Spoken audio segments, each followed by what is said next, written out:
Okay, we there now? All right. Good evening, everyone. I hope that I'm getting everything I correct could, here. I'll say one thing. There's a lot of good-looking trucks out there tonight. Yeah, we are live here with the On the Pole from Figure Farm TV. We're at the Oh man, Darlington Speedway. Uh, Tonight in the booth with me, I have the pleasure of having one of the race controllers from this league, Mr. Forget his name already, Michael Newton. Will be in the booth oh periodically here this yeah, evening. I seen that. If I didn't have plans for one, I'd probably get in on that. So he's But chatting with some of the other drivers here. Oh, yeah, I know you. I know Bonnie's got a special scheme tonight. Once we get the broadcast going, if you want, we'll get you guys up in the booth.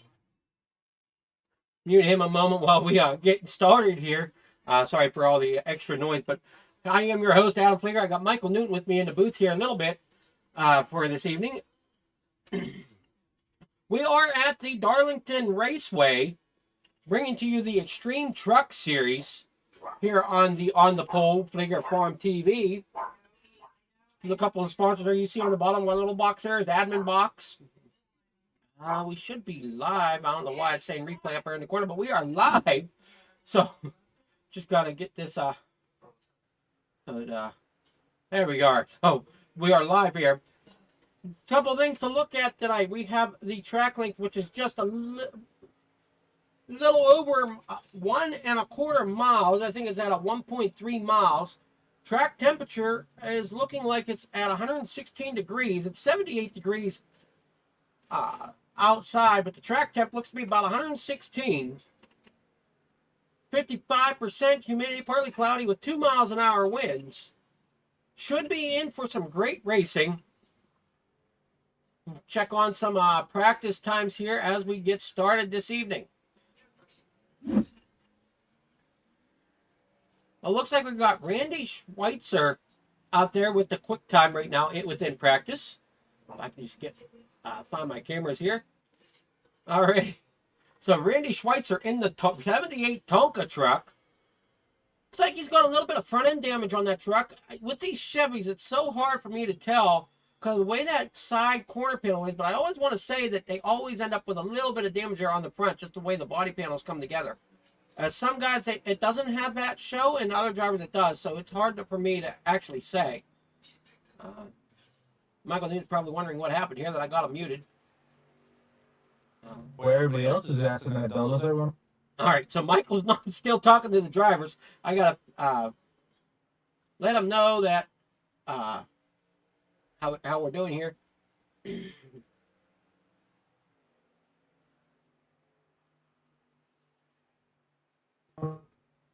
Michael, you there? Oh, Michael, you there? Yes, sir. Alrighty. Yeah, it was yeah, I'm live. I'm just not hitting my push to talk in the Discord apparently.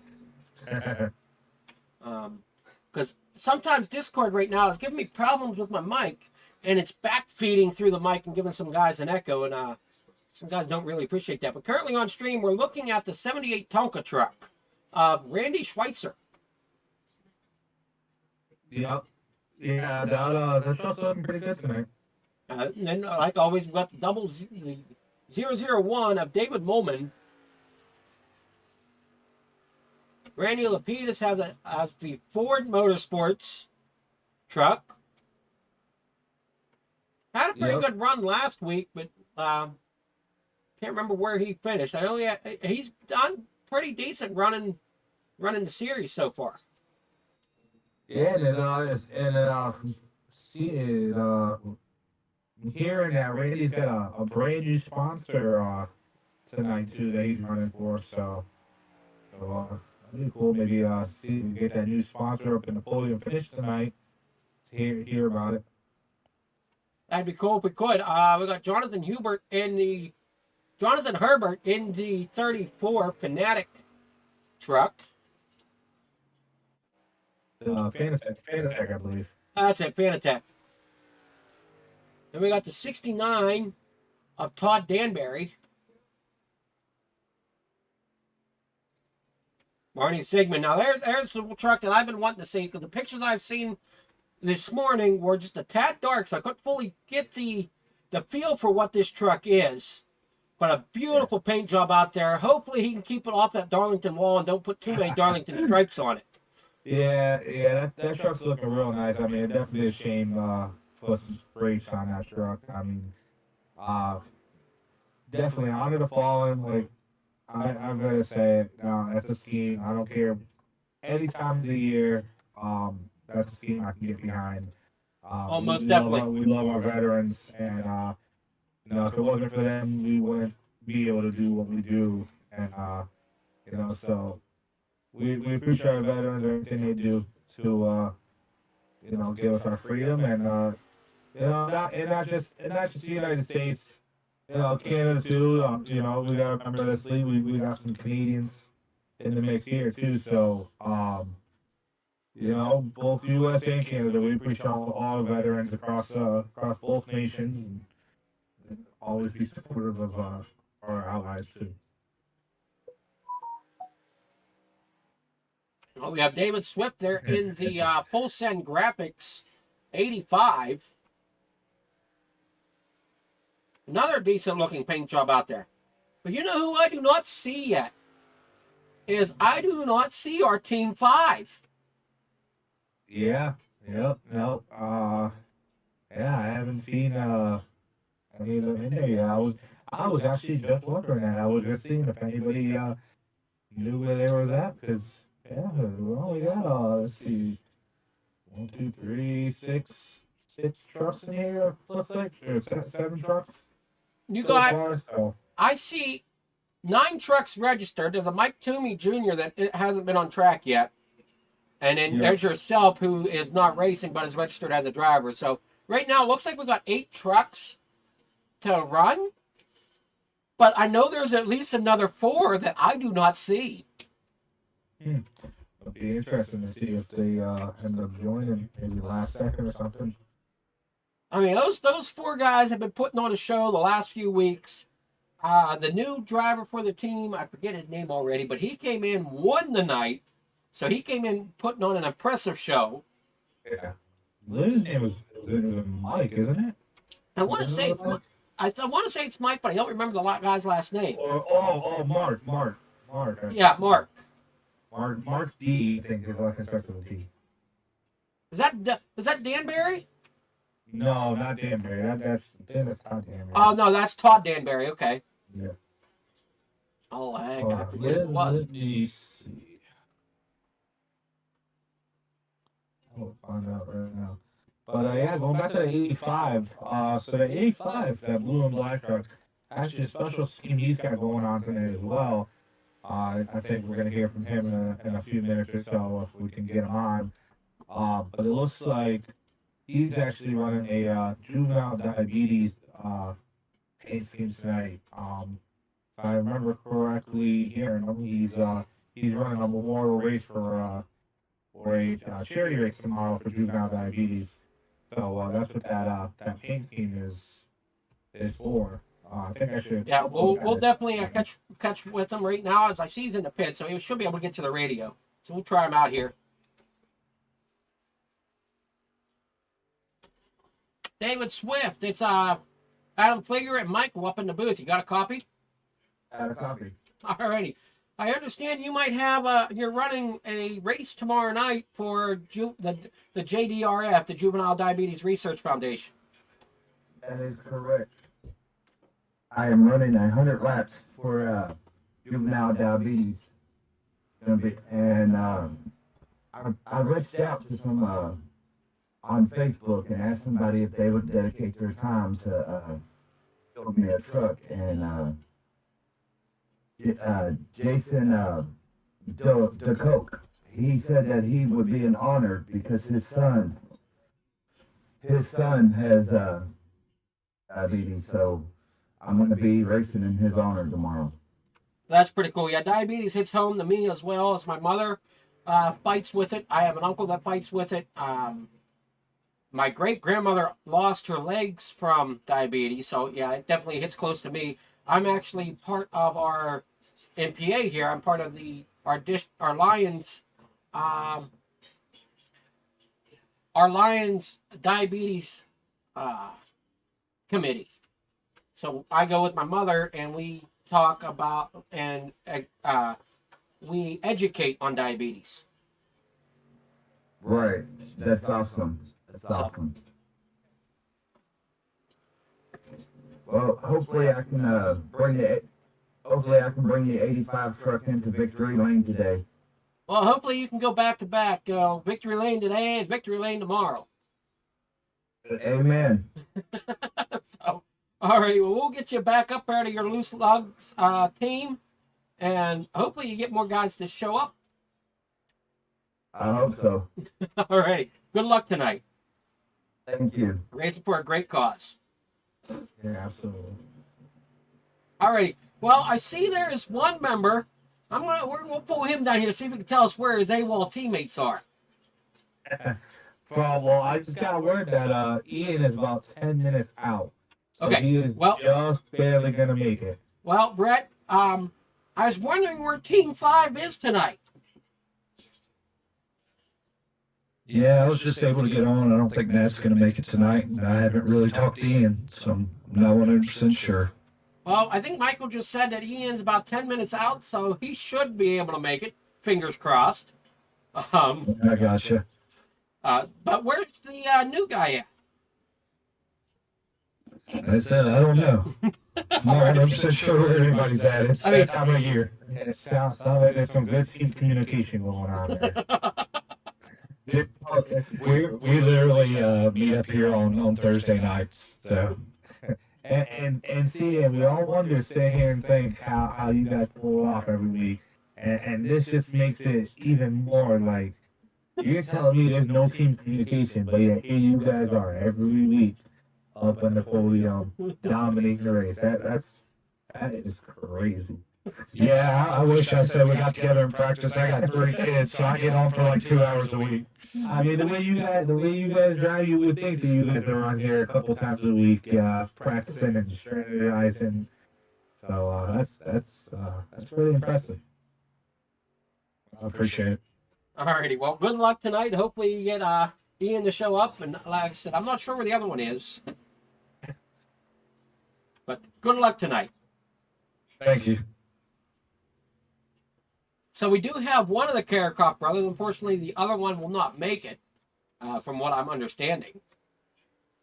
Yeah, I mean, it's the season, right? I mean, we're caught in between 2 holidays here, so from what I understand, from other leagues and stuff that I'm involved in, it seems like it's across the board that car count has been pretty low everywhere within the past couple of weeks. Just It definitely has been.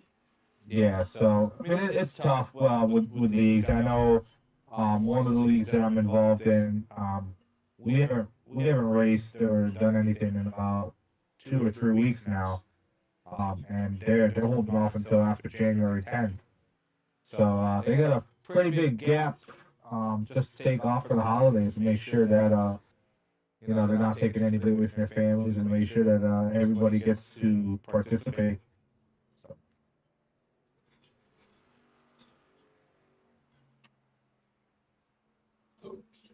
Yeah, definitely. But yeah, well, speaking of the holidays, hope everybody had a great Christmas. Or if you don't celebrate Christmas, all the other holidays over there is too many to go over. But There is so many holidays at this time of year. but hope everybody had a great holiday break and had a good time spending time with their families and hope everybody has a good ending to their year. I know this past year wasn't probably a year most of us would like to forget, but it's over now. We've all made it going into New Year, so hopefully everybody puts a good big bang to the end of the year and starts off 2023 uh, real good. So Yeah, Here, well, here's the new year. as we're sitting here talking, I noticed Randy Lapidus has set fast time here in the practice. Oh yeah, look at that, 30.330. So it looks like he's just what is it, a thousandth of a second faster than Randy. they're putting up some pretty quick times up there. So Most Yeah, definitely. well, yeah, that Ford is looking pretty fast tonight. Yeah, it's definitely a Ford and Chevy show here this evening. No Toyotas racing. I mean, unless you count me, I'm the lonely Toyota in the field, Field, I I guess. guess. Right now, you are. That's what I said. Toyota's racing because you're not racing, so there's no Toyotas in the field racing. Yeah, I should go and mix it up. Am I right? Well, and And Karakov has to do it once again. There he is, top of the yeah, leaderboard. As we're talking about it, there you go. Posted a 30.311. So just tops Randy. So looking like he might be the man to beat again tonight.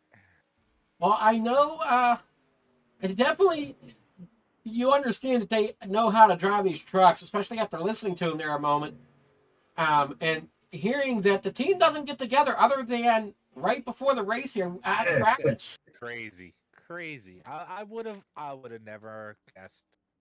I would have never guessed. I would think that they get together and talk outside of the league but yeah, I mean, and I don't know, the way they drive and the way that they all work together.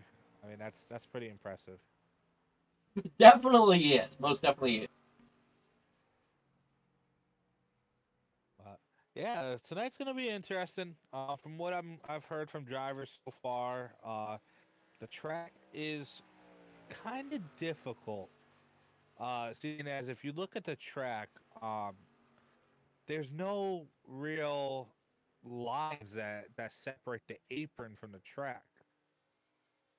So you don't know exactly where the track ends and where where the the Well, apron apron and, begins. and as we're looking at the map of the track there with our race information, it's not a straight track. I mean, it's not a straight oval.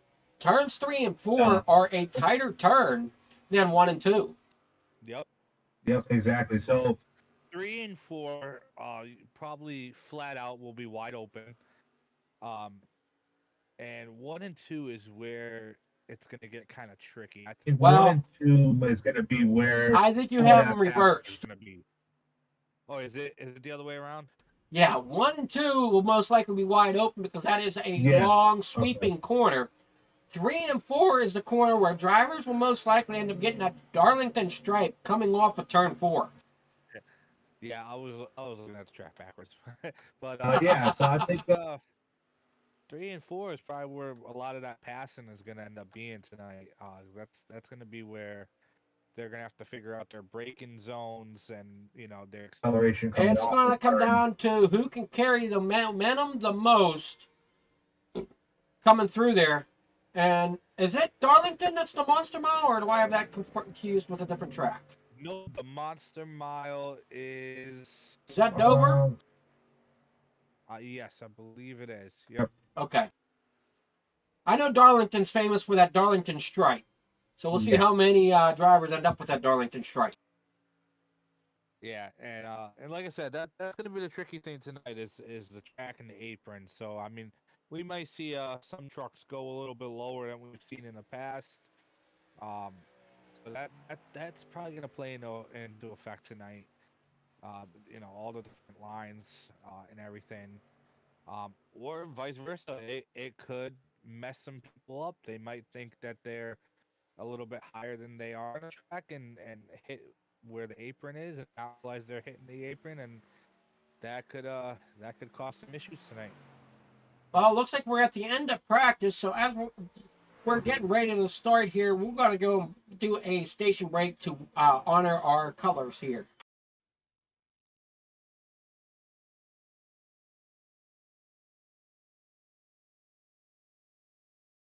Ladies and gentlemen, our national anthem, the Star Spangled Banner.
Alrighty, and we're back live here with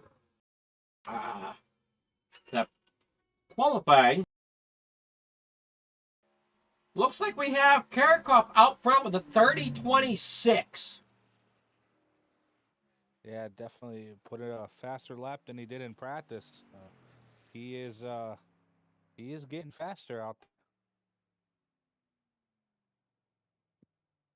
Now, it looks like Randy Lapidus had a 30.54 for his qualifying.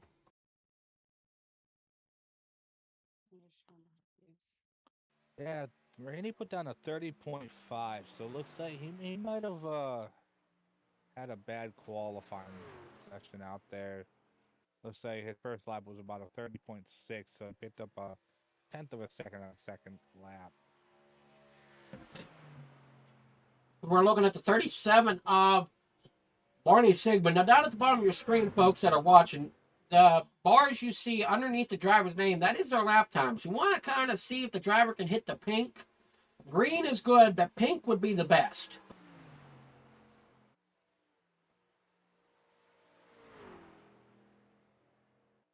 Oh, looking at my screen now, guess who finally made it in? All right, well, we got Ian Ogden finally at the track, so making it in during qualifying. Well, let's see if he can make it in time to put down a lap. Oh, he's got 16 minutes, so he should be good. Well, that'll be interesting to see what kind of lap he puts down with no practice. So. Well, yeah, especially when we understand the team hasn't got together, but I wonder if team members have, on their own time, possibly gone and practiced some. So. Yeah, we'll have to. We'll have to try and get with Ian maybe later on and see his side of things and see if he maybe does some of his own practicing or something.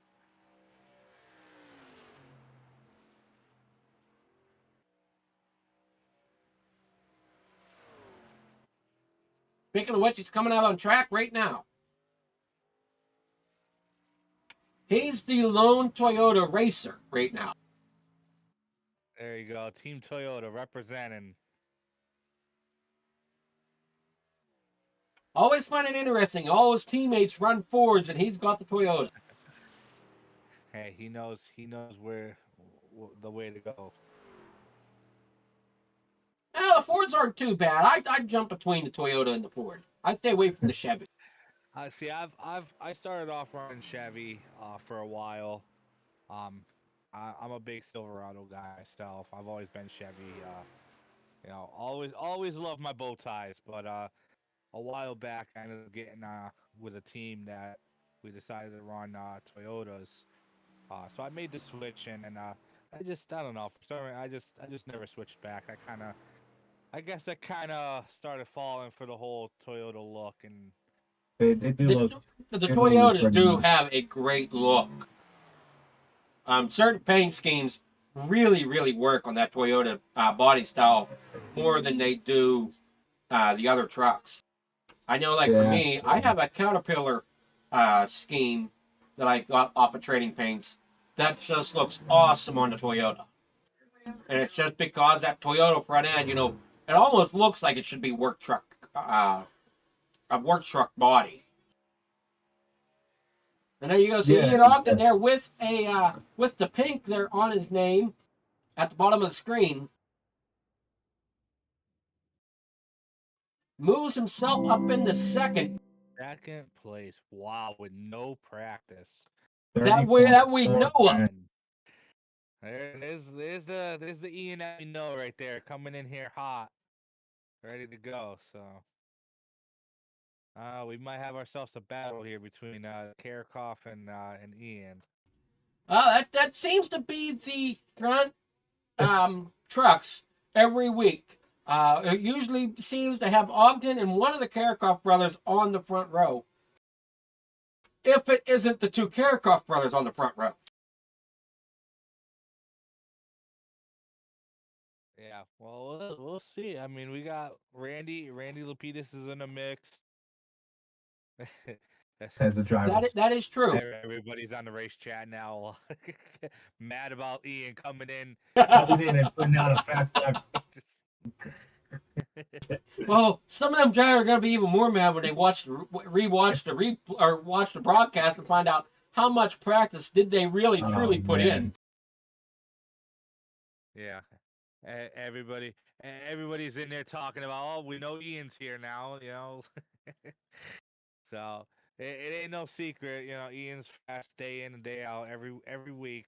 You know, he's up there, and let's see how many wins does he have now. Let's take a look here. Let's see. I think he's going on. Yeah, you have that stats. I haven't fully kept track of my stats too well for the broadcast.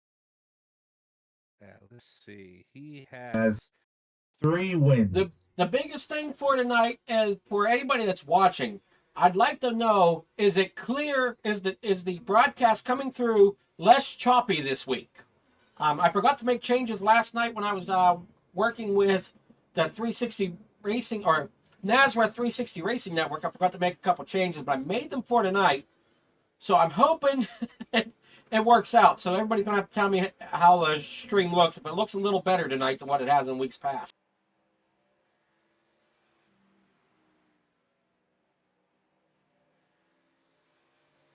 Yeah, so we're looking at, looks like Ian has 3 wins in the season, and Brett Kerkhoff looks like he has 2. So can we see Brett tie Ian tonight for wins for the season? That's gonna be the question. That is going to be the question indeed, and it's going to be interesting to see the way this track is. It definitely looks like it could be repaved at some point with all the cracks going around the track. Which those gaps that you see, those black lines, those are actually gaps in the speedway, and those can upset a truck if they catch them the wrong way. So it's going to be interesting to see who can run their line and not get caught up by those gaps or bumps. Yeah, absolutely. Now could we get a ride along with somebody just to who could see exactly how bumpy it is from the driver's perspective, and because like I said, that could play a big role tonight too, is the handling and chopping up the tires a bit.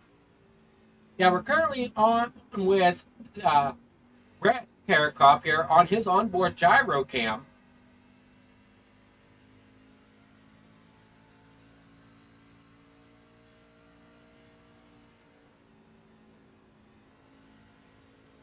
Yeah, you can see that the truck bouncing around all over the track, and gotta constantly be moving them hands, keep that steering wheel nice and straight. You definitely got to have a steady hand, and at Darlington, it can be a little bit tricky. In some ways, Auto Club is also kind of similar to this, where it has these black lines, where it could cause problems for some of the drivers. Yeah, absolutely, and looking like the high line is gonna be the line to run tonight, which is unusual for most tracks. In most tracks, you want to be hugging that apron on in the turns, whereas this track, it looks like the fast line is going to be up against the wall All the way around the track. Dover's one of the exceptions to the low line, as this track does do better right there along that dotted line. There you see going through the corner, either right along that dotted line or right there where you see Brett Kerkhoff running, right there on the black line that's right above the white dotted going through the corner. Seems to be about where the sweet spot is for going through the corner. And you can hear him feathering that throttle coming through 3 and 4. Oh yeah, you got to make sure, especially with all the bumps, you know, you're not over throttling and getting that back end kicked loose. Once that back end starts kicking loose, I mean, you might not be able to save it with all the bumps here. You might that might kick it all over the track. And yeah, it looked like he got a little loose coming off the corner there.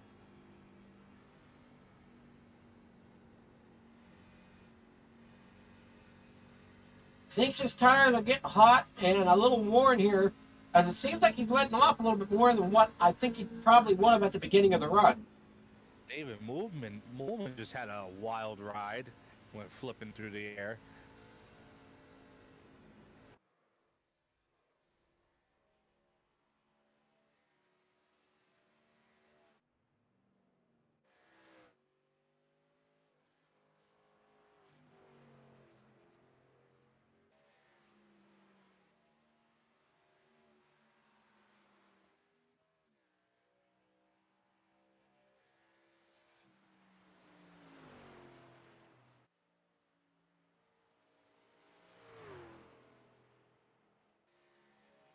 And looks like Brett Karakoff again getting faster each session that goes by, putting up faster and faster times.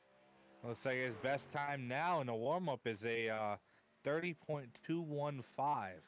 So again, picked up some more time in the warm-up. So he is definitely figuring this track out.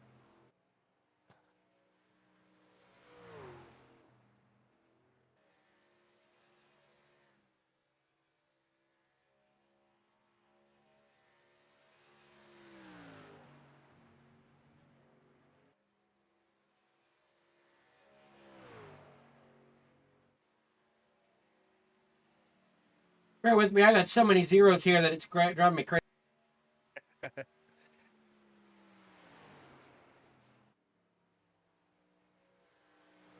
So as of right now in the warm-up, we got Brett Karakoff with a 30.215.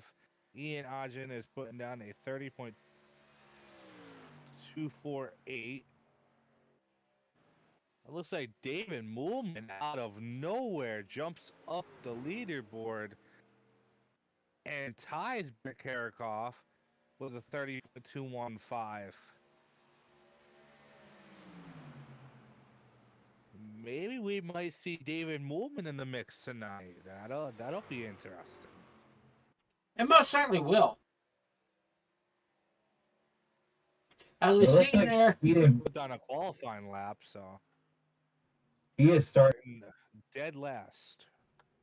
we're looking at the 57 here at Brett Karakoff. I could have sworn I seen him get that Darlington stripe down that left side. Well, yeah, a little bit. Not as terrible as what I thought.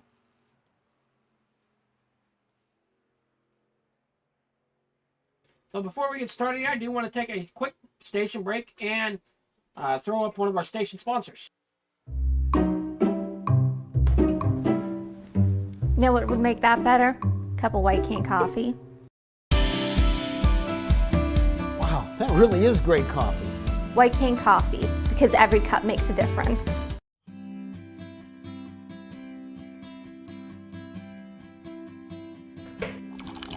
Providing a great cup of coffee and a better life for the blind and disabled. White Cane coffee, because every cup makes a difference.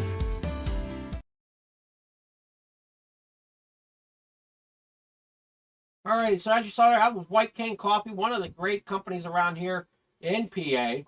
The girl that owns it is completely blind. Her father helps run it. And everybody that works there has a disability of some sort. So they have specialized machines to help them do their jobs every day. Filling the coffee bags and grinding the coffee or whatever they need to do there.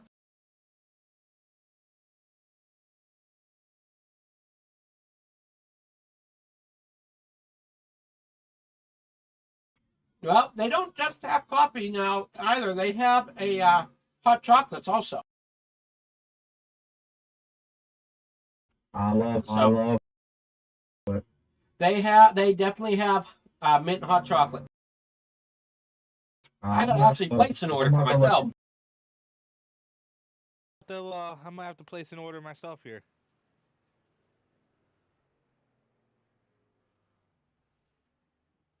Yeah, I know they're out of PA, but they will ship across the country. I don't know if they do worldwide or not. I don't know if they go international yet. But I do know they go clear to California with some of their shipments. I'll tell you what, there ain't nothing like a fresh pot of gourmet coffee to start your day in the morning. Well, and see, I'm not much of a coffee drinker, but I enjoy the White Cane coffee. Yeah, that's same with me. I'm not a huge coffee drinker. I used to be big on Dunkin' back in the day, but that gets old after a while, so. But yeah, a good gourmet cup of coffee, a nice local brew is always good to have.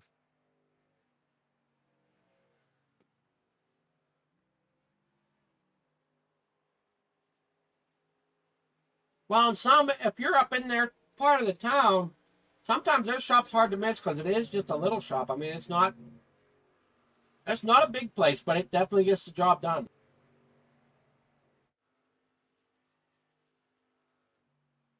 Yeah, definitely, and it's something you'll find with small guys, small coffee shops and stuff.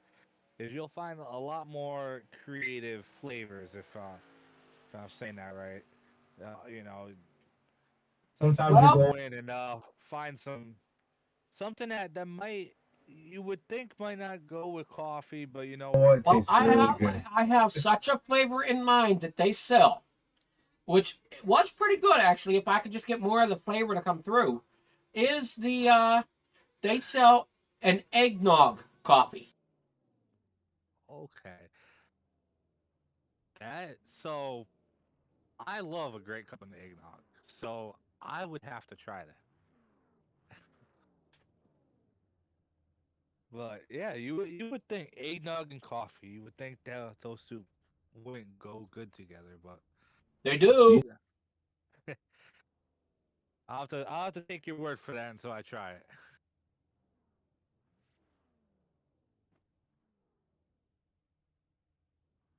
So as So we're here getting, we are getting lined up. yeah, we're gonna take a look at our starting grid. So starting on pole position will be Brett Carricup, Ian Ogden to his outside. Not like we haven't seen that picture before this season. Randy Lapidus will start third. Mike Toomey Jr. will start fourth. Ruling on fifth will be Todd Danbury. Fifth will go to Barney Sigmund. Seventh will be Jonathan Herbert. Eighth goes to David Swift. Ninth, Randy Schweitzer. And 10th, that will go to a Michael Newton, but I don't think he's on a grid. I think he's up here in the booth with us. 11th is David Molman. And David Moolman, I, I'm gonna put my money on him tonight. I think he's gonna be the man to watch, starting in the back of the field. He didn't qualify. He didn't put down any qualifying lap, but he did have a time of 30.396 in practice. But then, out of nowhere, put a fast time of 30.215 to tie Brett Kerkhoff for the fastest time of the day in the warm up. So Now, I'm noticing a lot of these drivers on the inside. Is there a reason why they're all lined up on the inside? yeah, I think just getting the lineup straightened out. You know iRacing and their little quirks. Well, because I know, even though you're not on the grid, as long as. Wait, what happened to Sigmund? Why is he not on track? That's part of the problem. Yeah, it looks like he might have Looks Nah, like he might have missed the grid. As we're green flag, Brett gets a great start. Ian got a little loose. Looked like he might have spun his tires right on the start. yeah, and that's what we were talking about earlier with throttle control. It's easy to spin your tires here. Randy Lapidus is another guy. I would not count him out for possibly getting up there and leading a few laps, as he has been quick all night as well. Yeah, Randy's the type of guy. So he races in a bunch of different leagues and with many different people. So I mean, he's definitely. I wouldn't say he's the quickest guy out there, but he's consistent and he's been up there mixing it up with the leaders quite a few times. So definitely waiting for his time to come and maybe get that checkered flag. Everybody's single file at the moment, just taking it easy. 75 yeah. laps here this evening at Darlington. Yeah, I think we're gonna see the first segment of the race is probably gonna be everybody just wearing in the tires, getting the tires warmed up. Uh, and I think probably maybe say almost halfway through the race, we're probably gonna see some green flag pit stops here, and that's where all the fun's gonna happen. Now, with this series, do you guys run stages or is it run the whole way through? Nope, it's the whole way through. So we see some green flag pit stops. Uh, most of the time, these guys are pretty good. we don't see very many cautions in this league here.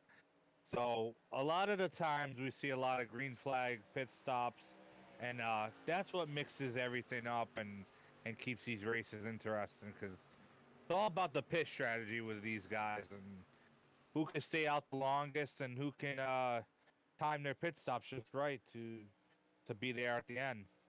Most definitely. And we've seen pitch strategy bite a few people as well as help others. So it's going to be interesting to see how everything plays out. We have Ian Ogden there in second. Britt Carrick still up front. Randy Lapidus has dropped back off of the front two, but is still running that third position with Mike Toomey Jr. running him down there in that number 12. Yeah, it looks like Randy might play in a strategy game. He might be saving his tires for a little bit later. I'm going to Could try also to be fuel strategy. As well. Well, I think Todd Danbury has found that outside wall coming off of 4. Yeah, I heard it.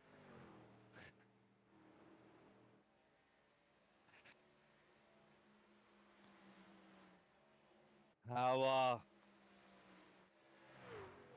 if you look at my pick, David Moolman, he's making his way up through the field. Looks like Yeah, he's he's getting some definitely speed. getting up through there. He got by the 78 of Randy Schweitzer, but Schweitzer don't seem to be letting him have that position quietly, though. No, absolutely, and that's Good the run name into of the the corner. game. Here, so. Good run into the corner. Looks like he's getting right to the bumper of that 85.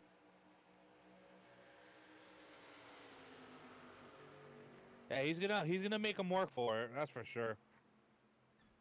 He may have stumbled upon something in his driving style or setup or something between qualifying and the warm-ups. Yeah, he must have, because like I said, out of nowhere he tied Brett Carrick for the fastest time of the session so far. So, like I said, he must have found something or did something that works because he is making his way through this field. In a hurry. We'll take a look at his onboard here and see how smooth he is on that wheel.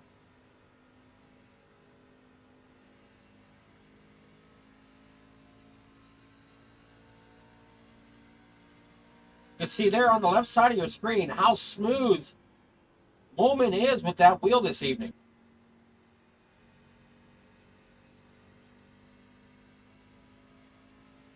Oh yeah, doesn't even move that wheel ever so slightly.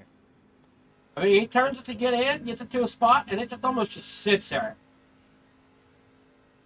He is not fighting that wheel at all. He's got that thing figured out and dialed in.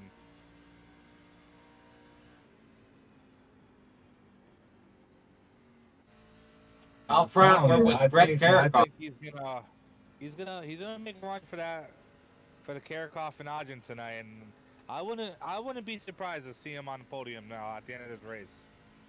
Would not surprise me at all either. As we're on board here with Carrick, he's not quite as smooth on that wheel, but he is still one of the fastest guys out there. And there is one of his traits. We have rode on board with Brett Carrick in the past, and one of his traits is during some of the corners, he likes to downshift. Yeah, still I don't get it. You rarely ever see anyone doing that, and it for some reason it worked with him, but I don't know. I've tried it, and I think it slows you down more than anything, but he's got it figured out. Oh, he's running fourth gear pretty much all the way around the track until he gets to about the mid corner of 3 and 4. He downshifts into 3 and the third for coming off of the corner. Getting a little loose there, coming off of 2. And there goes Ian as we're riding on board. He goes and gets by him. Yeah, someone pitting already. That would be, if we can see here, that would be Jonathan Herbert coming down pit road.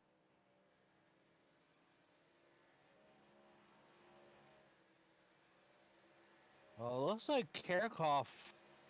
I don't know if he's maybe stuck throttle. Jonathan just came over the radio and said that he has a stuck throttle. Oh, well, that's never fun. Well, that would be why he decided to pull it in. So mechanical failure with his truck tonight, and that's unfortunate. Yeah, you could hear it down there on pit road.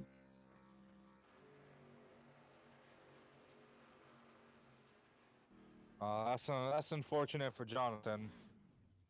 Looks like he might have got it fixed now. Oh, I mean, it's still early in the race. So I mean, Well, he's having some problems there, as looks like the throttle was stuck again.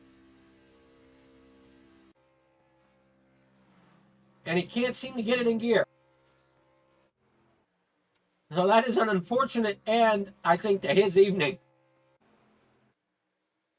Yeah, well, like I said, it still might be early enough. So I mean, if he can sit there and get it fixed out and get back out there, I mean, we've got 11 trucks out there tonight. So I mean, if he can get it out there and just run a couple laps and pick up some points, I mean, he'd still be in pretty good shape.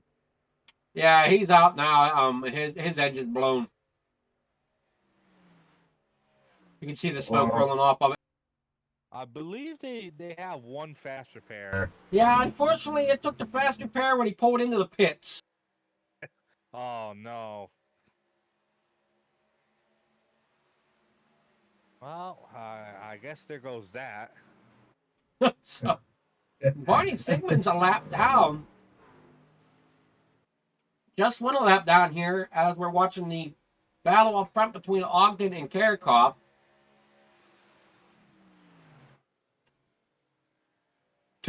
Mike Toomey is there in third, all by his lonesome. Randy Schweitzer there in fourth. And Randy Lapidus has fallen back now. He's now in fifth. He did start up there in the third position, but has fallen back. And as I look at Brett Karakov, his time so far, it looks like he's been slowing down kind of a bit. He definitely has. Every lap has been a little bit slower than before. So either the tire wear is coming into play very, very big here, or maybe he just knows he's got a pretty big league and he's just trying to play some strategy. Well, Brett Karakov doesn't in the lead. He's he's still going to try to. Now. Yeah, he's in second. Yeah. Ogden's first. Now, Ogden's out front with the fastest time that we've seen all night, I believe, with a 30.19. Oh yeah, yep. That's a whole 10 faster than Brett's fastest time. So it looks like he might have found something too. He very well could have. So the Lonely Toyota is out front leading this as we get to as we're on lap 20 out of 75 here this evening at Darlington. Hey, you never can count out them Toyotas.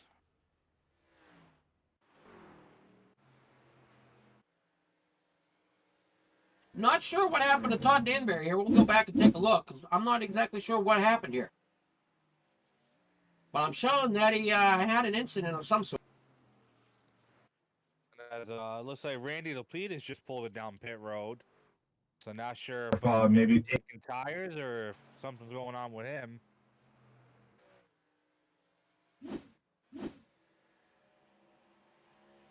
Yeah, not exactly sure. He is coming down pit road, unless he's trying to short pit. I don't know. Maybe you can give us some insight. How many tires these drivers have for this evening? Oh, looks like Todd got was trying to pull down pit road and just looks like hard on the brakes, maybe trying to slow down. And yeah, he got it sideways and met that inside wall. Oh, hopefully it didn't cause too much damage. Well, Mike Toomey there in third still, all by his lonesome. Still trying to look at the rear of that truck. So I'm wondering if he's got the Research Foundation on the back of that. I'm not sure. I have to look. No, he's got JLRS. So I got to figure out what JLRS is. Well, let's say Randy took a set of Oh, tires. okay. and It's he's back out there. KLAS Racing. Okay. Wasn't sure what the back of that truck was at first.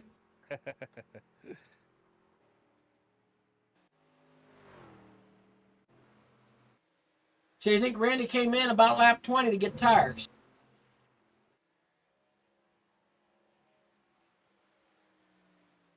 Now, how many sets of tires do the drivers have this evening? Let's take a look here. See if it shows.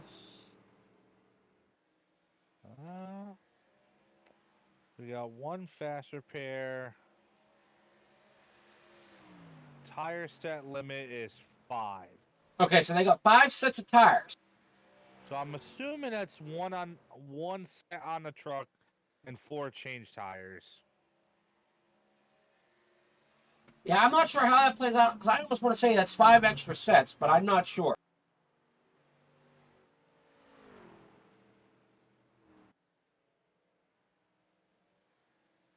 Well, we know- anyway, 25 lap race. That's plenty of tire to go the distance.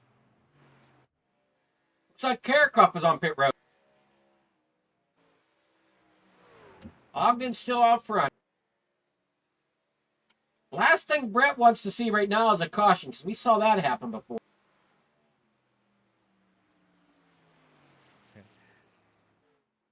Yeah, that would probably be the worst case scenario for him right now. And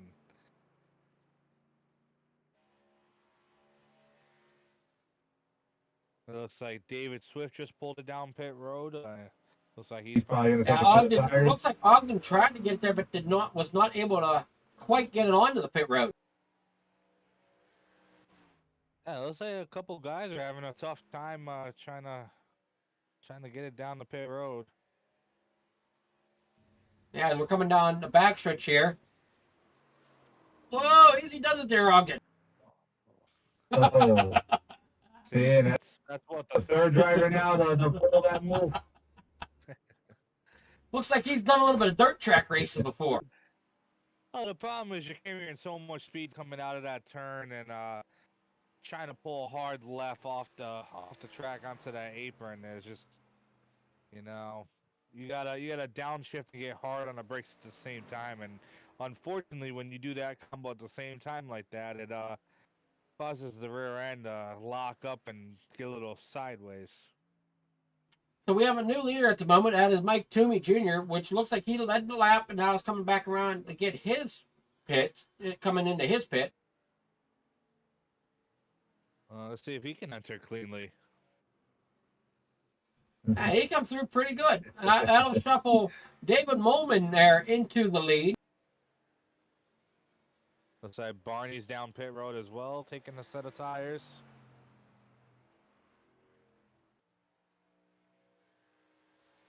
So looking at pit strategy, looks like we have a couple that I'm trying to see. If we remember right, I think Molman was the first one down pit road. So That's what I'm thinking. I think they've shuffled back around. yeah, I'm pretty sure he was the first one down pit road. So here we are. Like this could get interesting. Now is he gonna hold down that first place and the pit strategy works out for him, or is Karakov and Ian gonna come back around? And Well, let's take a look at our little map here. As we're looking at the 57 of Karakov, the 001 is almost an entire lap ahead of Brett Karakov at the moment. Because Brett's coming out of the corner here on turn 1 and 2. The 001 is going into it. Yeah, but we've seen this before where someone takes tires and runs down the entire field within several laps. So, I mean, I wouldn't. Ooh, that got a little dicey. Just yet. That the field wants to see is a caution right now, as all but 3. There he goes. He's coming in now. So he must not have come in yet. So he's coming in now. So Ian's back in the pits. Yeah, it's Ian's back in the pits. That'll bring Brett Karakoff out to your front, followed by Randy Lapidus, who is in second.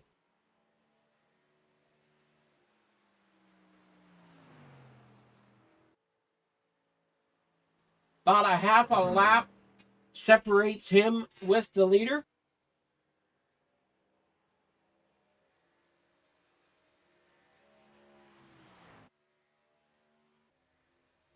Yeah, there, Dave Molman. He's on pit road. Randy Schweitzer in fourth. Mike Toomey Jr. there in third. Have the lap truck of David Swift there in front of them.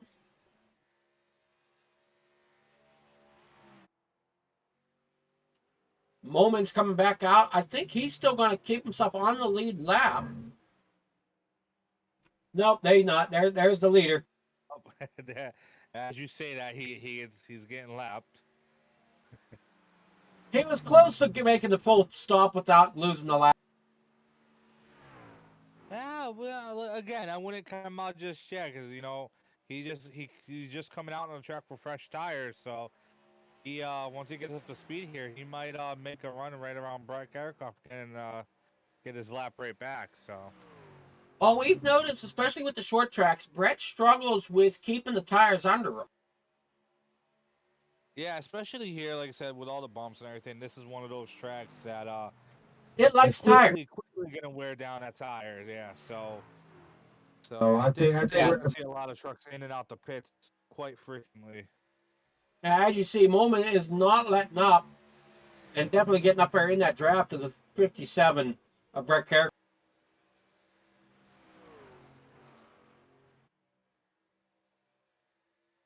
Yeah, definitely. Let's take a look at the lap times here and see. Brett's last lap was a 31.057, and David Moolman's last lap was a 30.835.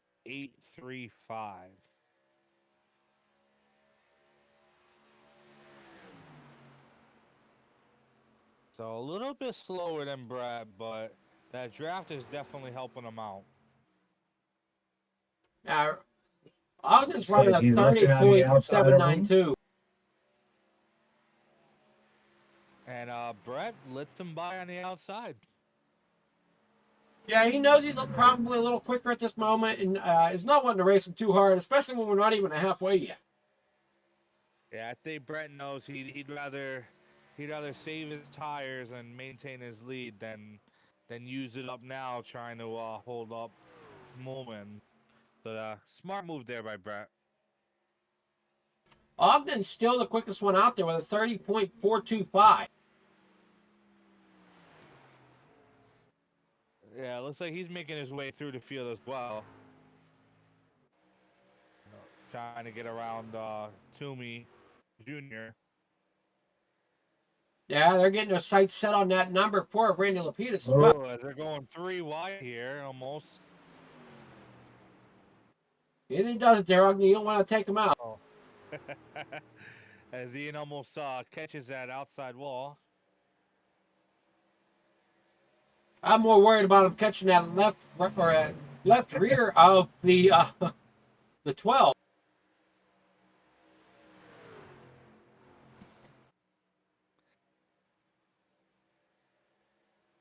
I think Randy's back there watching, licking his lips, saying, "Go ahead, take him out." Bring out that caution. Yeah, Randy's another one. He seems to have some strong laps, and then other laps he just doesn't seem to have the momentum to keep the speed up there. Yeah, like I said, it's still kind of early. Looks like he might be laying back a little bit. Like I said, might be playing a strategy game. He's sitting there in fourth place, so might be trying to save a little bit of fuel, a little bit of tire towards the end, where everybody else might use up their tires early, and he might have something for the end here. I mean, Brett, he very well could be taking it easy right now himself, since he is so far out in front of the pack right now. Yeah, if I was Brett, I'd sit there, maybe pump the clutch pedal a little bit, ride the clutch, save a little bit of fuel and see, how much you can you can really save for the end. Because I think that's gonna be the key here is what you have left for the end is what's gonna make make the Yeah, the big he's sitting about 19 and a half seconds right now over top of second place.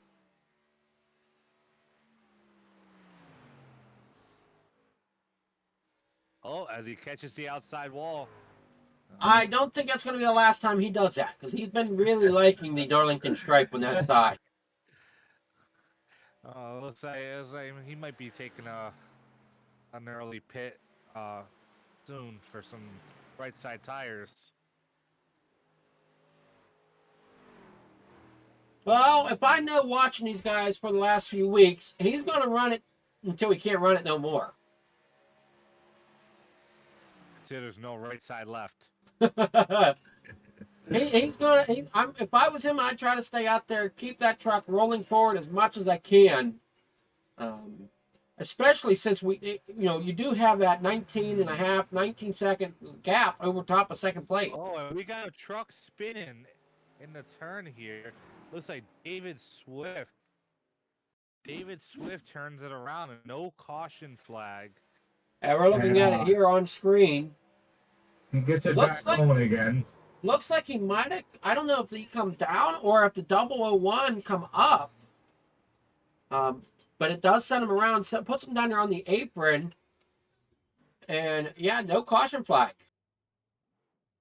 That's unfortunate for the 85 of David Swift. They're running for a good cause. As that might have just Put things Yeah, a looks long like way it come for him. down a little bit. The 01 went down. Not sure. It looks like they stay separated. Maybe It a little looks bit like of the neck load in 01. Looks like the 01 come up just a tad. I mean, it looks like it's a racing deal. I'm not exactly sure. Almost looks like the two of them were trying to keep running for that same spot. But the 01 or 001 definitely come up just a little bit. Needed to give a little bit more room to that outside because the 85 really didn't have any more room to go without taking a wall.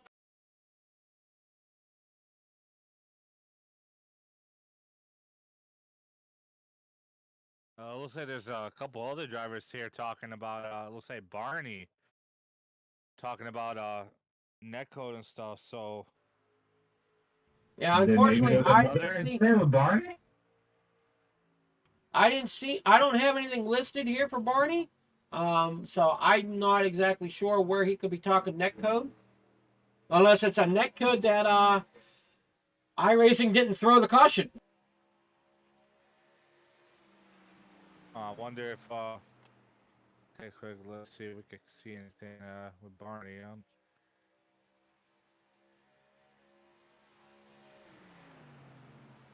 So it looks like, yeah, it looks like with Randy Lapidus, him and Randy Lapidus got together on lap 43 in the turn, in the middle of the turn. Okay. Yeah, I don't show anything on my screen here showing any incident for that. But Yeah, Brett looks like- Faircup is still out front, still about a half a lap ahead. Looks like he might be gaining a moment.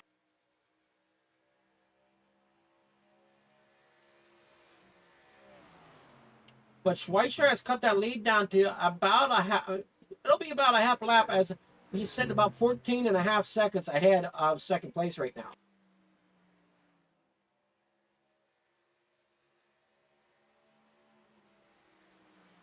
Pit strategy is going to be key to keep Carricroft up there at the front.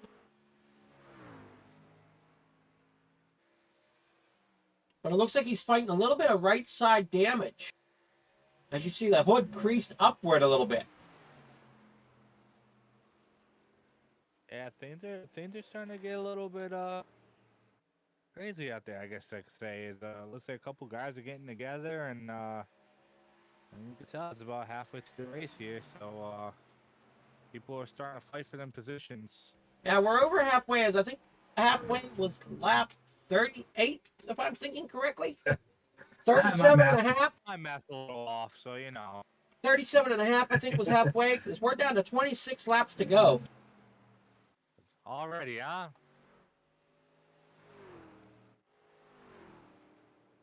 We got a minute here. I think the 85 of David Swift was looking to see if he can get in the booth and maybe talk about his accident that he had there or something. He's not in the he's not in my chat rooms anywhere for me to pull him in here. So Oh, maybe he disappeared. Let's see if I can go find him.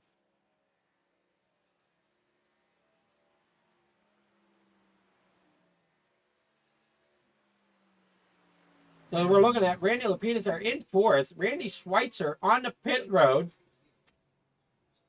Pitting this time, he should be able to make it to the end. Mike Toomey Jr., they're in second place. Brett Karakoff on pit road.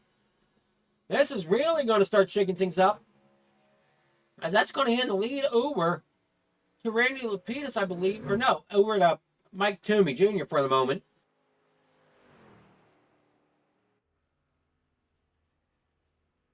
All right, there we go. David's up there and Alrighty. Well, we can drag him down here.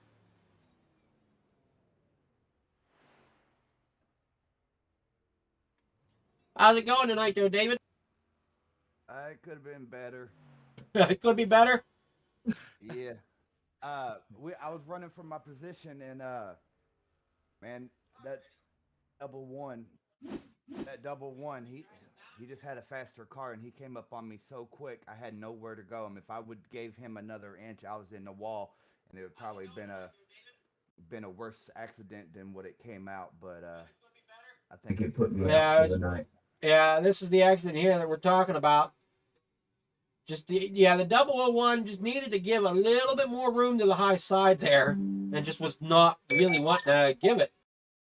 Yeah, I mean, it's racing, so it's kind of racing, and you don't want to give up, too much room because,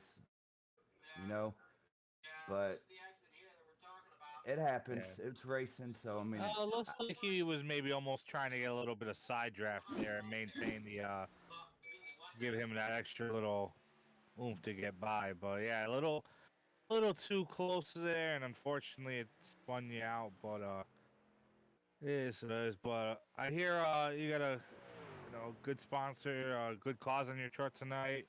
And do you want to talk any more about that race tomorrow? Or? I mean, it's like I said earlier, it's 100 laps for a good cause, juvenile diabetes, and fortunately, these kids that face that, I couldn't imagine, being that age and have to go through what they do. It's them kids, struggle. So tomorrow, I'm definitely gonna give my all to put in a fight for them. Awesome. We wish you good luck, and hopefully you could represent this extreme racing series and have fun, and hopefully you're there at the end. And where can we watch that race? Do you happen to know where that's gonna be put on that?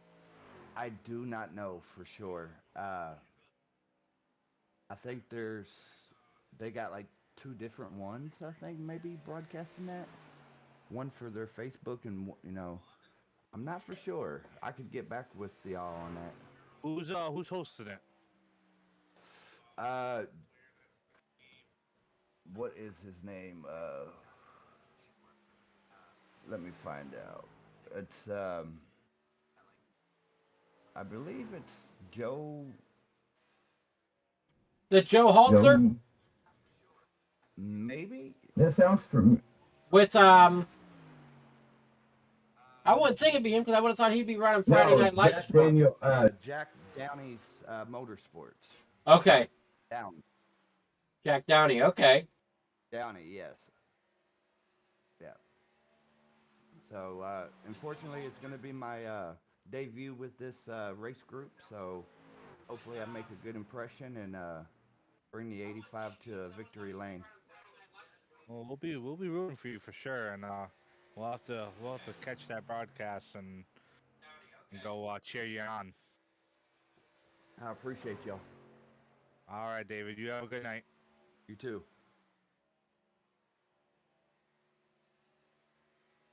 All right, so you moved him back up. Where'd he go? Oh, he disappeared again. Oh well. But as we were talking there, we ran through some green flag pit stops, and Karakov has now regained the lead after they cycled through.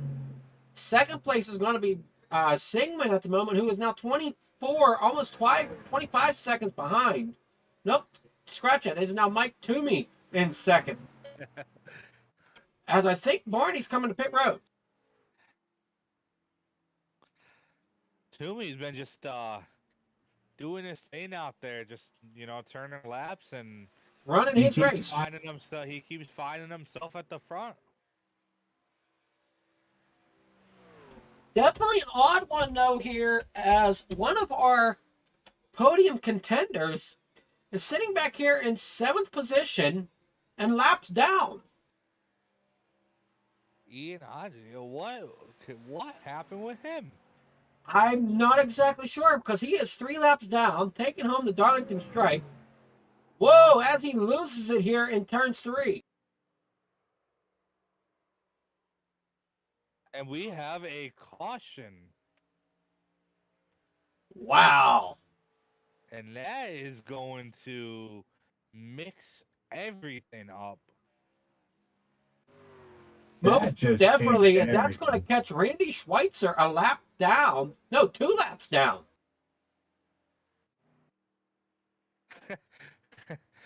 It looks like now we only have 2 trucks on the lead lap. And You Mike do. Zoomer Jr. is now the only contender for Brett Karakov. Looks like Brick Karakov brought it to pit road here. So this is really going to shake things up. And I'm just getting word Randy Lapidus caught a black flag. Wow. So things are really getting shaken up here. Wonder what that black flag's for. That I cannot see. Unfortunately, it doesn't display on my screen what they get black flags for. But yeah, things are now gonna be kind of shaken up as Randy Lapidus looks like he's sitting behind the pace truck. So I wonder if he's gonna get the lucky dog. Yeah, I don't know. It's just lap. interesting to see a contender of this league so much that he ended up drifting around that corner and lost it, bringing out this caution that is really going to shake up the ending to this one. Yeah, Mike Toomey is shifting currently ending. your leader, is what I'm showing. But he's stuck behind all the lap traffic at the moment. Toomey's coming to pit road. Who will be the leader? If I'm looking at my score sheet right correctly, it's going to be Karakov.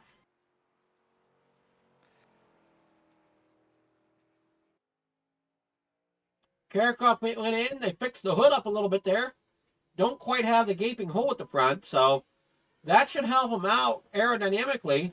There's still a little bit of a gap there, but not quite like what it was.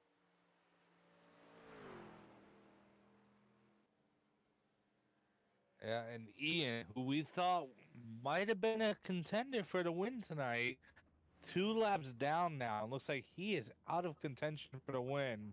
He's 3 laps down last I saw.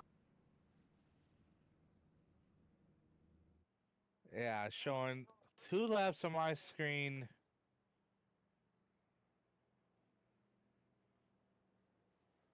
And Brett's in second with Toomer now in first. Yeah, And Randy is the first lap. Are you Randy sure Schweitzer you're is the live? First truck a lap down. You sure you're live? Because I have Karakov as our leader with Toomey behind him. It could take a second for my update. I don't know.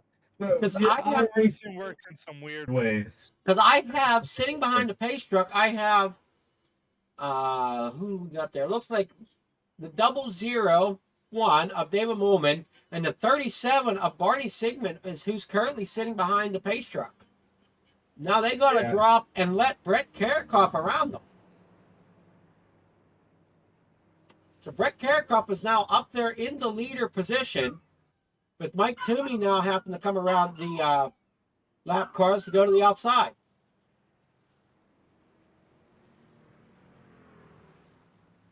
So now I think Ogden's going to definitely have a target on his back for bringing out that caution. Either that or everybody praising him and thanking him for. Well, I don't know bringing it because out. it's his teammate that's out front with only two of them really in contention. So I mean, you figure it out. Brett might not be so happy about it, but I think everybody else in the field might be. Well, I don't know. Brett could possibly hold his own now because he's definitely quicker than Toomey. Pace truck's off. Here we go. So everybody's Still trying to figure out lining up. Well, yeah, I don't understand why Toomey's not dropping to the inside because it looks like Brett wants the high side. Or is everybody single file? I'm not sure. We got problems back in the back.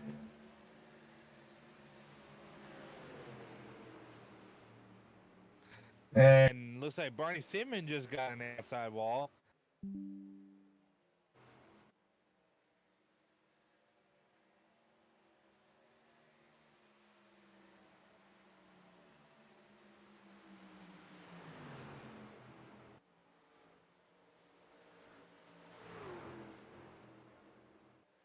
Definitely got some racing going on here at the back. Unfortunately, out front, it's a one-person show now with Brett Karakoff out front with Toomey trying to chase him down.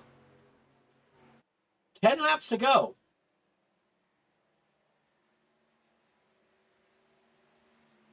So that late caution by Ian Ogden has definitely put a wrench into some of the plans for some of these drivers. And may have helped his teammate in the long run.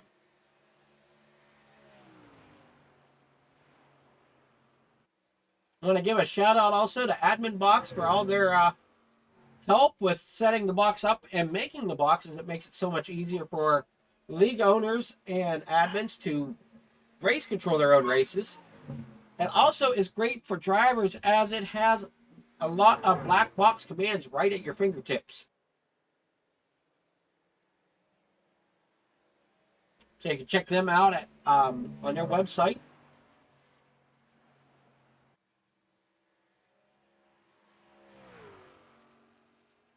So Brett Karakoff has definitely opened up the lead over Toomey.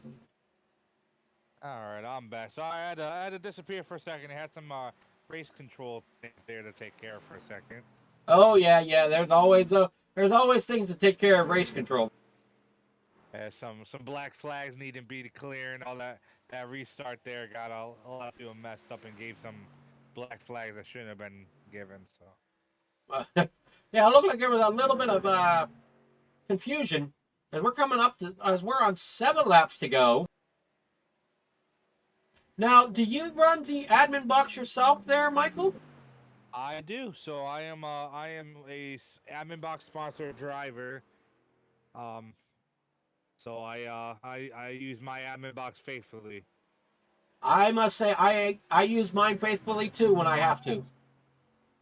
I That is definitely like best tool. You could have.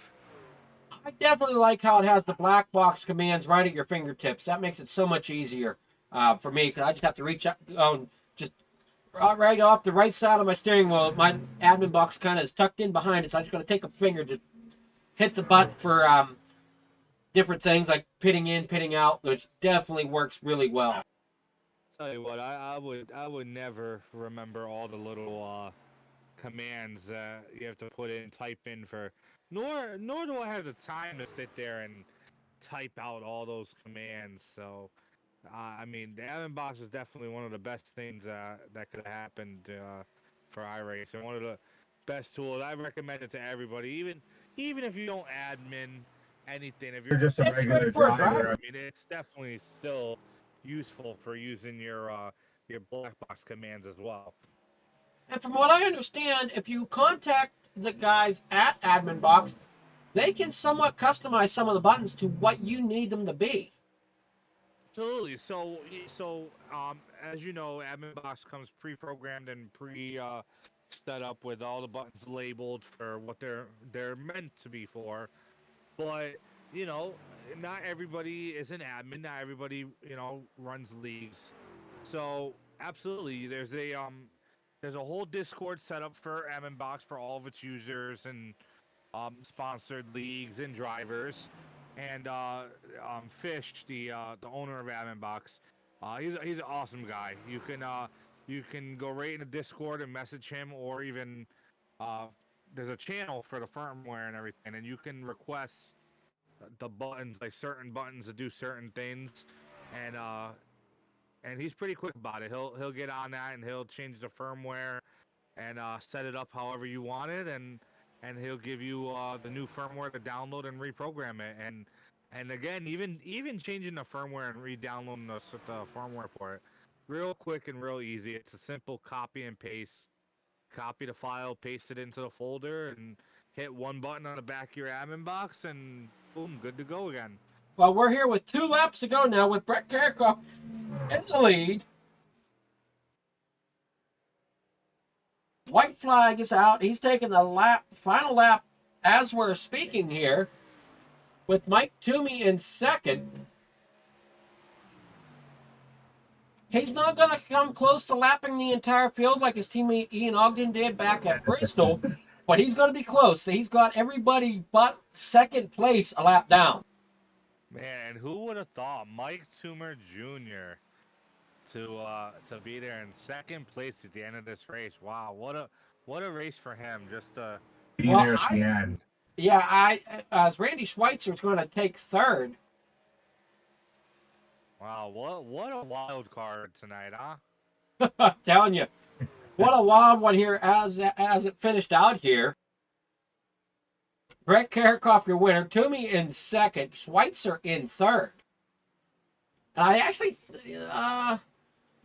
is Schweitzer on the lead lap here at the end? No, he's not. Yeah, so it looks like we got Brett Carricoff taking the win. Is Mike Carricoff Toomer out of Jr. in the fuel? second.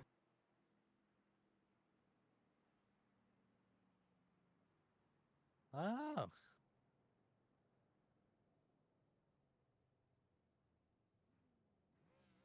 No, okay. I was just curious when his teammate was pushing him. I was wondering if he was out of fuel.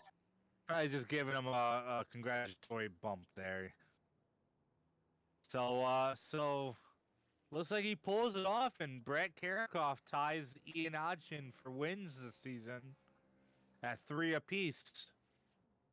So here's your final results as we're looking at them here on screen. You got Brett Carricoff in first, Mike Toomey Jr. in second, Randy Schweitzer in third. A few names here on the podium that we have not seen all year, but have been strong contenders as the season's gone on. Randy Lapidus in fourth, David Molman there in fifth, Ian Ogden sixth, Barney Sigmund in seventh, David Swift in eighth, Todd Danbury in ninth, and Jonathan Herbert, with an unfortunate end to his night, it finishes 10th. Yeah, unfortunate for both David Swift and Todd Danbury, both having early nights for both of them. But next week's a new week, and hopefully they come back next week and come out strong, and maybe get some more points and better finishes next week. Yeah, that's right. You just get the trucks back together. Hopefully, it was Jonathan Herbert, I believe, that had a problem with the throttle, was it not? Yeah, So hopefully he gets that throttle figured out for next week. I know I had to fix mine. I had a similar issue. Well, I didn't have any throttle on my pedals a couple weeks ago. Oh no, I've had stuck throttle, and that's no fun. I had no throttle. My throttle wasn't even working. I couldn't. I was Almost almost rather a stuck throttle. Yeah, I had well, no input at all, Take a I thought ended up this way. I had to take the pentiometer out of the clutch pedal and put it in the throttle just to get my throttle back. So now I have no clutch pedal. Yeah, I well, take this into consideration. You're racing. There's a caution. Now you got to slow down. Oh. Oh, I You mean, let off the yeah, throttle to slow down, and it's stuck full throttle. You're yeah, on the brake, and the brake does that's what's nothing. causing it. I rear-ended a guy under caution the one day because my throttle stuck, and I had to apologize for rear-ending him so hard. I mean, those are the type of races where you hope it just goes green the checkered, and you don't have to worry about lifting. Yeah, unfortunately, it was a dirt track race to boot, so yeah, that didn't quite work out so well. Because I had enough throttle control at the top end, but whenever I would go to caution, it like wanted to stick like at 3/4 throttle, and it's like, you can't quite do that. So, but who I'm do we listening to got Jonathan for... talk about. His pedals right now, and he says he got Fanatec V3s, and he's getting different throttle inputs. So yeah, I don't know. Maybe it's a software issue with Fanatec because I Yeah. know I run Well, I Fanatec was as just well. I about got ready the to old pull Randy in here, and he ESO. disappeared. Where'd Randy go? So yeah, maybe it could be something going on with Fanatec's lately. I don't know. I don't know. But I thought I saw Randy here. I was going to pull him up in here, but I don't see any of our other drivers to interview. But we'll pull Brett up in here. Let me. Brett, Go hunt some people down. Brett, you got a copy? Yeah, I got you. What a win this night! Yeah, I just kept it between the line and the wall, and it worked out for me. Well, I know that for a while you definitely were having struggles. It seems like you were losing lap time a little bit in sections of the track. Just trying to keep the truck underneath you. You definitely took home a little bit of the Darlington stripe. Yeah, I got into the wall a couple times there. It's hard not to here. But what was your thoughts when you seen that caution flag come out there towards the end? I definitely didn't want to see it. I had a 20-second lead on the field. Well, that's what Michael and I were talking about. It was like, okay, does that help Brett or does that hurt Brett? Because that trapped everybody third and below a lap down, actually 2 laps down. So the only one you were really battling for positions for was Mike Toomey. Yeah, I mean, I'd much rather cap over half the field 20 seconds down than let him back to me. Yeah, but us watching tonight, I knew you had the speed to stay out in front of him. You've been one of the quicker trucks out there all night. Just not sure exactly what happened to your teammate tonight. What are you talking about, Ian? Ian, I'm not used to seeing him laps down. Yeah, I'm not really sure. He was pulling away from me, and I believe he had some issues on pit road. Okay. Yeah, because he ended up, I think, what did he end up? He ended up 6th. 2 laps. I believe. Yeah, I believe it was 6th. Yeah, he was 6th, 3 laps down. Yeah, well, definitely not like him, but I'm guessing he probably had a entry or exit issue, which will put you here a lap and a half down automatically. Yeah, he definitely struggled, but you had a great run tonight. I was wondering how well your night was going to go, especially whenever early on you seemed to struggle a little bit on that higher side. Just look, I'm not sure if the truck was set up for the early run or not, but as the night went on, it looked like you got stronger as the night went on, and you got the win. Yeah. I mean, I was taking it easy. Tried to take it easy, and then it'll just snap back on you in a heartbeat if you don't watch. So I was just not paying attention a couple times, but yeah. So I recovered from that. I could use my quick repair on the first pit stop, and then from there I just took it easy. All righty. Well, you got sponsors you want to thank? Yeah, still Camp Light, right? We're still trying to support them, get everybody to support them, and make these kids' dreams happen during the summer. Most definitely, a great cause there, and you have yourself a great night. Enjoy your victory. Hey, I appreciate it. Thank you, guys. All right, so it looks like we got our second place driver down here. We'll pull him up now. Mike Toomey, you got a copy? Yeah, I'm here. Can you hear me? Yeah, we got you. So, second place. Well, how's it feel being up on the podium? It feels great. Glad I got an opportunity to finally show my skills. Darlington's a tough track, and my goal was to keep it clean, and I think I didn't get any of those famous stripes all race, and I think that kept me in competition. Well, the caution seemed to help a little bit in your favor, as it left you as the only contender for Brett Karakoff there at the end. Yeah, it gave me life. Honestly, I thought he might lap me. That caution didn't come out. So once that caution came out, got fresh tires on it, I thought I had a chance, and I kind of pushed it too hard. Coming out of two, almost lost it. Saved it, but I knew after that that was pretty much it, unless he made a big mistake. But he was pretty much clean all race, so I knew it was going to be tough after that.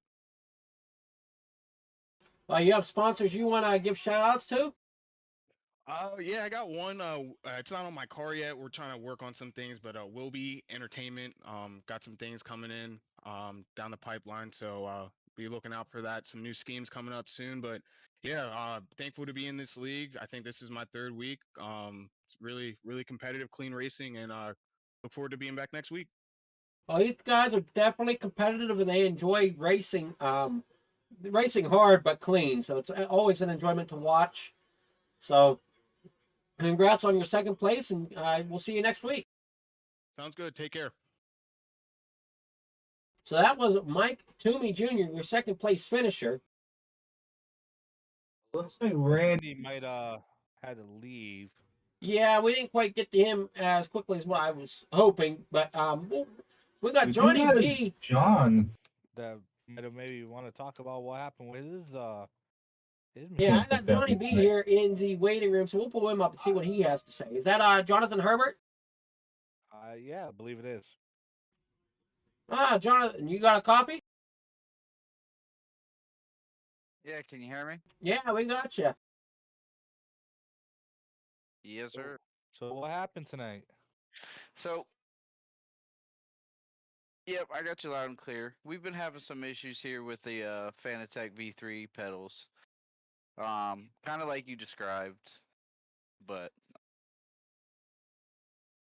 I know for me, I have Logitech pedals, and sometimes my throttle will get a little twitchy and likes to stick on about 3/4 throttle, and I can't get it to drop down at all. I actually have to give the throttle a double tap in order for it to release. Yeah, see, like I said, I have the Fanatec CSL Elite with the load cells, and I've been having some issues with them as well.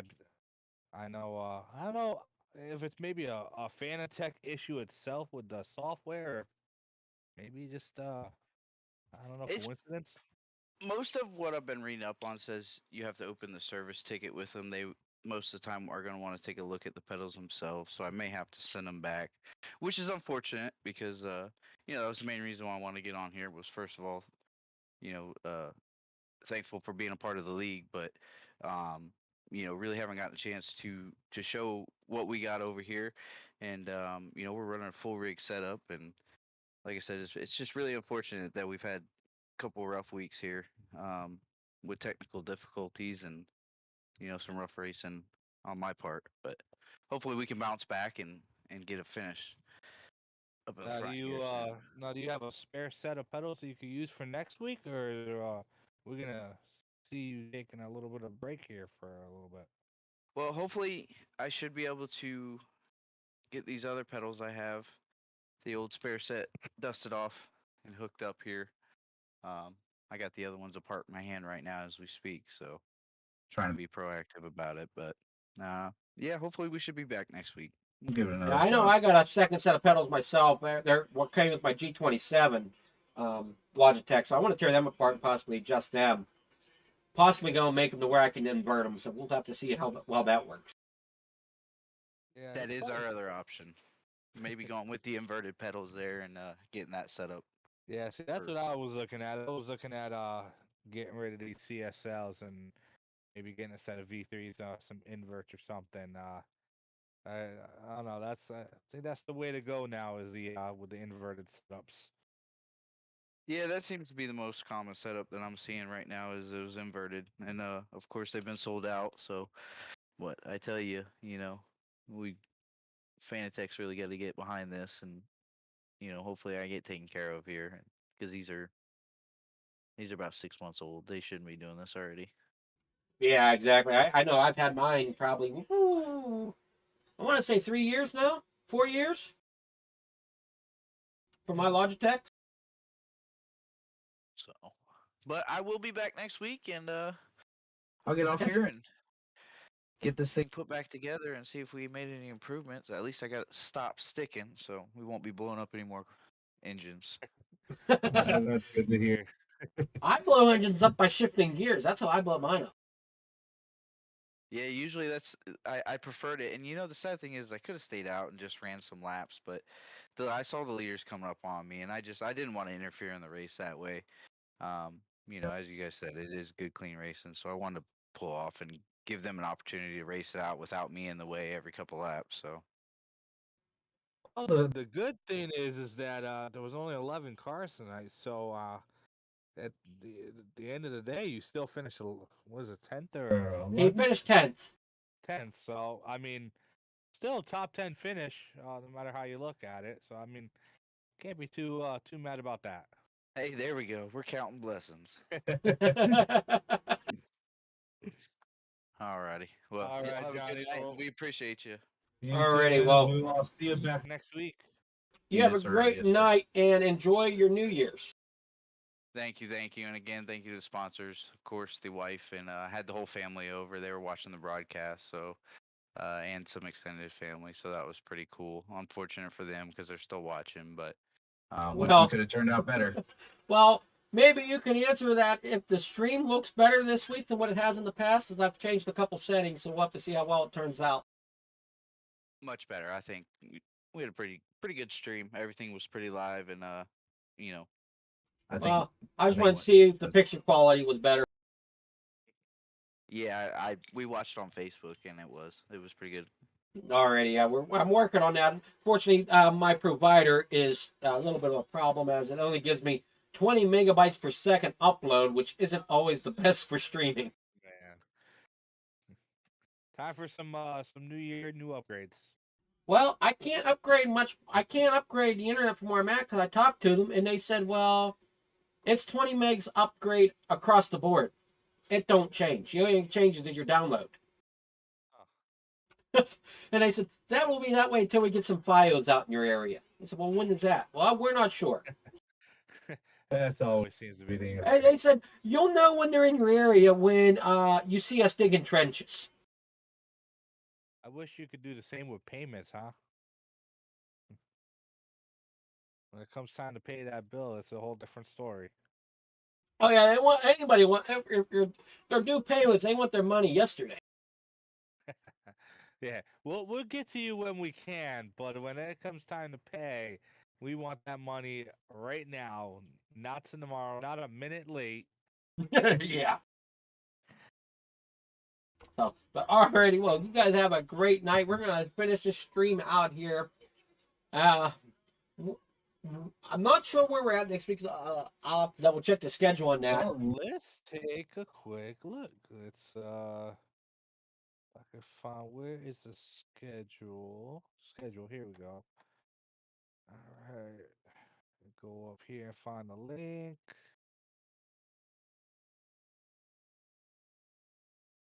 And let's see. The first race of the new year is going to be North Wilkesboro for 60 laps. Oh, that's gonna be a fun one. Oh, that is going to be it. That's the way to open up the new year right there. Short track racing. Oh yeah, short track, almost to full throttle there, wide open around the track. So Unless you're me. yeah, unless and if I remember correctly, that's 3 wide track, 3 lanes. So, I think you could push it 3 wide. That's gonna be pretty interesting. Looks like we might have some nice hard battles going on there. I know the modifieds are fun there at North Wilkes-Barre, so it'll be interesting to watch the trucks. Oh yeah, absolutely. That's gonna be a good show. I am definitely looking forward to that, and who knows, maybe we might see a new winner next week. We'll see. But all right, well, we're gonna close it off here at On the Pole. Everybody, hope you have a great night. Have a wonderful New Year's. And we'll see you here on the Pole again next week. Also, keep an eye out for me and my camera work on the Nazareth 360 Racing Network, as they will be live again tomorrow night. All right, everybody, again, have a great night. And we're going to sign off here with a word from our other supporter of the Lions Club. We'll see you next. Sight is one of the huge things that impacts a child's learning. And if you can step in at a young age, you can change that child's life forever. My husband, Gene, and I go in and screen 4 and 5 days a week. If we find one child that we can help, we feel like we've done a successful screening. Hold your head up just a little. There you go. We screened a little boy. He could not see the milk on his tray. We got him glasses, and his mama said I cried. I did not know that that child could not see. I could see with my glasses on. My son was 3.5 when the Lions Club screened his eyes. We discovered that my son had amblyopia. It's typically caused by the two eyes getting abnormal and unequal input into the brain. The parents can't tell that because the child functions normally with the dominant eye. It's so cool. Very good. We started with the process of his treatment in the form of him wearing a patch so that the weak eye would be forced to work.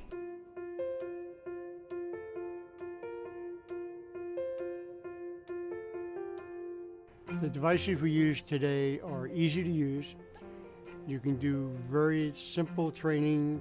And you get those green circles. To get lions out in the field doing the screenings. Gavin, can you look right at the front of that camera? Screening the children is fairly simple. Within 30 seconds of taking an image, we can determine if the child is referred for further testing or has passed the screening. What really made this possible is the development of technologies that allowed the detection of risk factors for problems that cause vision loss in children. The camera checks for 13, 14 different issues with the eye. And it brings up astigmatism, amblyopia. There's a number of issues that come up. One of the great things is the follow-up, to really make sure that the children are being seen by a professional to get those vision problems corrected. The biggest way that this has now grown is that the pediatricians recognize that this technology works. Looks good.